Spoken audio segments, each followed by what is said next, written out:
আসসালামু আলাইকুম সবাইকে। আমি শখের গল্প থেকে সাদিয়া বলছি। আজকে আমি বানিয়ে নিব বিয়ে বাড়ির স্টাইলের চিকেন রোস্ট। এই রোস্টটি আপনারা খুব সহজেই ঘরে বসে বানিয়ে নিতে পারবেন। তো এই রোস্টটি বানানোর জন্য আমার প্রথমে রোস্টের পিসগুলোকে হলুদ আর লবণ দিয়ে ভালো করে মেখে নিয়েছি। তারপর আমরা একটি প্যানে অল্প পরিমাণের তেল দিয়ে এটিকে ভালো করে ভেজে নিব।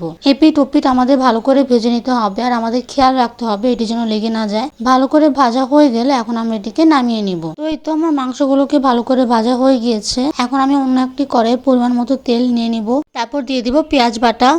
পেঁয়াজ বাটা দিয়ে দেওয়ার পর এখন দিয়ে দিব আমরা তেজপাতা, এলাচি, দারচিনি, লবঙ্গ। তারপর দিয়ে দিব বাদাম বাটা। বাদাম বাটা দিয়ে দেওয়ার পর দিয়ে দিব আদা বাটা। এখন আমরা এটিকে ভালো করে মিশিয়ে নিব।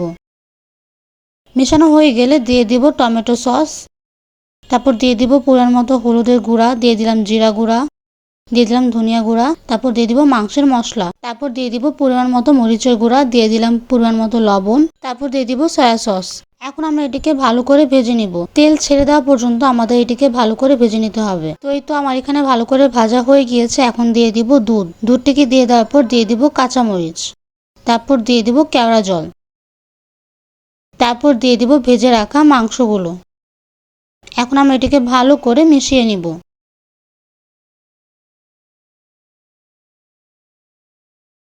ভালো করে মেশানো হয়ে গেলে আমরা 5 থেকে 10 মিনিটের জন্য ঢাকনা দিয়ে ঢেকে রেখে দিব। 5 থেকে 10 মিনিট পর ঢাকনাটি উঠিয়ে আমরা এটিকে পরিবেশন করে নিব।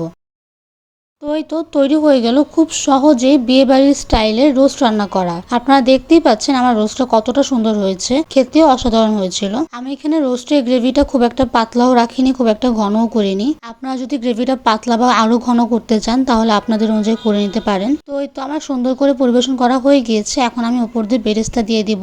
আপনারা সবাই চাইলে এই রেসিপিটি ট্রাই করতে পারেন। আশা করি আপনাদের এটি ভালো লাগবে। আর ভিডিওটি ভালো লাগলে লাইক, শেয়ার, সাবস্ক্রাইব করবেন আর আমাদের পাশে থাকবেন। আল্লাহ হাফেজ সবাইকে।